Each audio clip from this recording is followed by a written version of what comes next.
Good morning children. So in today's session we are going to learn that allotropies of sulfur. So first of all, what do you mean by allotropy?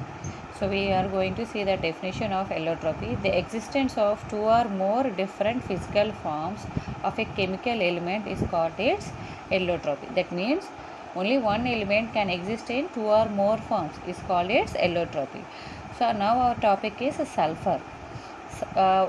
Sulfur, how it can be present in different forms. So what are its allotropes? We are going to see now. So sulfur can exist in two forms, that is crystalline form and in amorphous form. So in crystalline form, again it is of two types, alpha sulfur and beta sulfur. Alpha sulfur is called rhombic sulfur and beta sulfur is called monoclinic sulfur. And next one is amorphous form. Sulfur, when it is present in amorphous form, it is of again two types, plastic sulfur and milk of sulfur. So today we are going to learn only crystalline form of sulfur, that is alpha or rhombic sulfur, beta or monoclinic sulfur. So we are going to see their basic properties of rhombic sulfur and monoclinic sulfur. Yes, so the properties are nothing but color, melting point, density, solubility and stability. We are going to see each and every point in a detailed manner. So a rhombic form or alpha structure form. So what is the color of alpha sulfur? The color of alpha sulfur is yellow translucent. Okay, it will be in yellow translucent form. And next one, the monoclinic sulfur or beta sulfur is present in yellow transparent. It is yellow transparent in form. So what are its melting point, children? Melting point will be, I am taking in degrees Celsius. So rhombic form, it will be 114 degrees centigrade, and in monoclinic structure or monoclinic sulfur it is in 119 degrees centigrade. So if we move into the density of alpha sulfur is 2.08 gram per centimeter cube, and the density of beta sulfur is 1.98 grams per centimeter cube. Next we move into the solubility.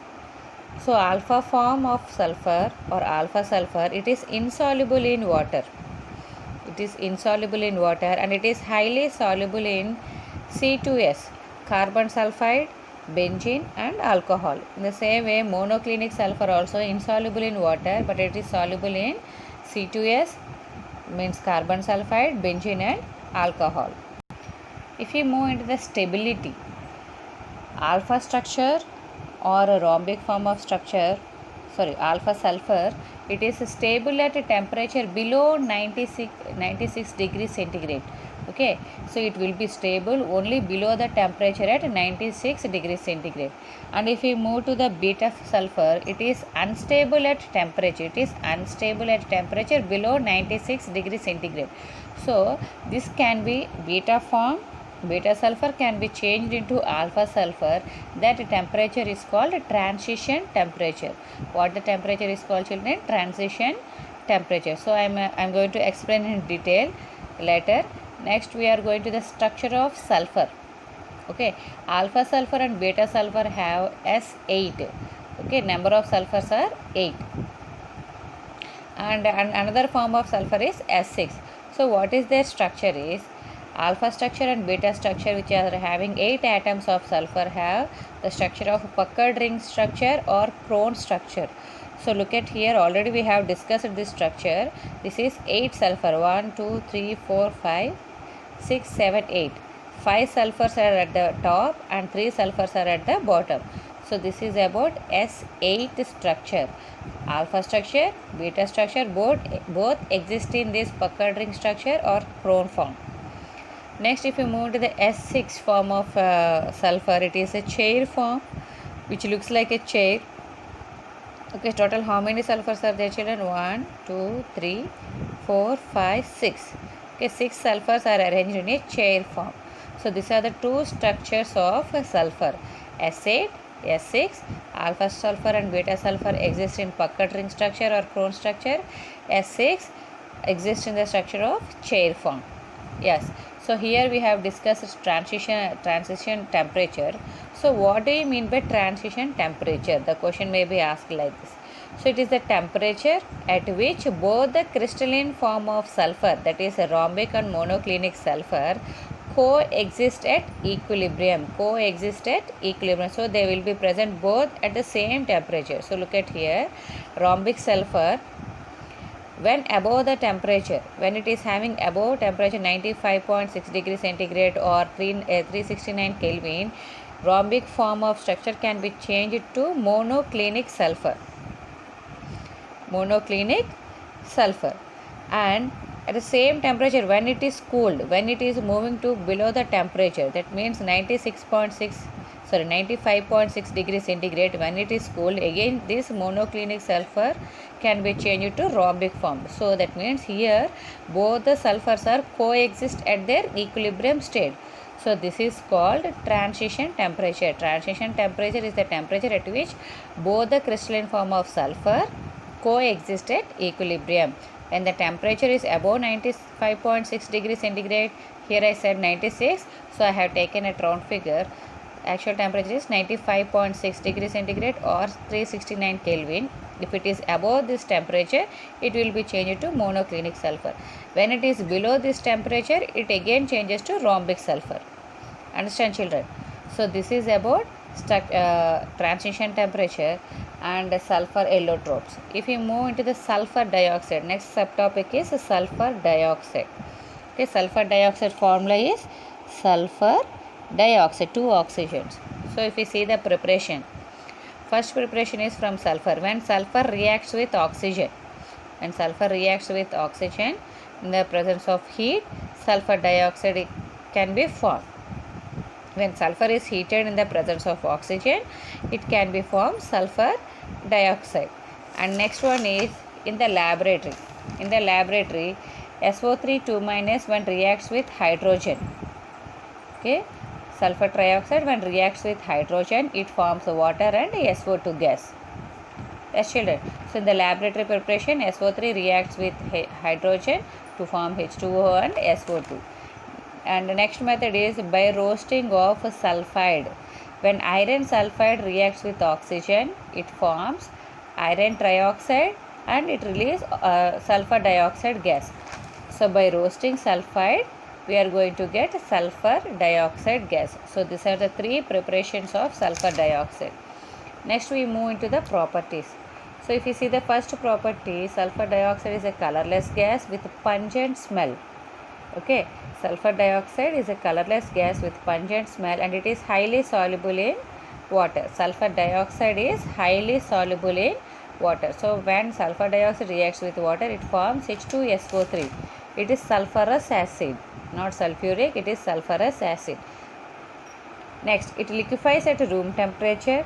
That means it becomes liquid at room temperature and under a pressure of 2 atmosphere and its boiling point is and boils at 263 Kelvin. Understand, children? So if you move to the sum of the chemical reactions, and one thing, it is an acidic oxide. It is an acidic oxide like CO2. SO2 is also an acidic oxide. Yes. Now when sulfur dioxide reacts with alkali hydroxides, sodium hydroxide, NaOH reacts with SO2 to give Na2SO3 plus H2O. Again this Na2SO3 when reacts with water and sulfur dioxide, that means here sodium sulfide is formed, and again when it reacts with water and SO2, it forms NaHSO3, that is a sodium hydrogen sulfide or sodium bisulfide. Understand, children? Yes. When again SO2 reacts with chlorine gas in the presence of charcoal, it forms SO2Cl2, sulfuryl chloride. It forms SO2Cl2, that is sulfuryl chloride. And when SO2 reacts with oxygen in the presence of V2O5, it forms SO3, sodium trioxide. Understand, children? That means it gains oxygen.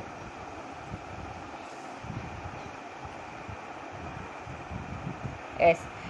Next one, when iron reacts with SO2, okay, when iron reacts with SO2 and H2O, it forms iron plus SO4 plus 4H. It releases 4 hydrogens also. That means it is undergoing reduction process. Sulfur dioxide can also act as a reducing agent. It shows one example, that is Fe3 plus when reacts with SO2 and H2O, it forms 2Fe2 plus SO4 2 minus plus 4H plus. Understand children? That means here SO2 change to SO4. So that means it is undergoing reduction.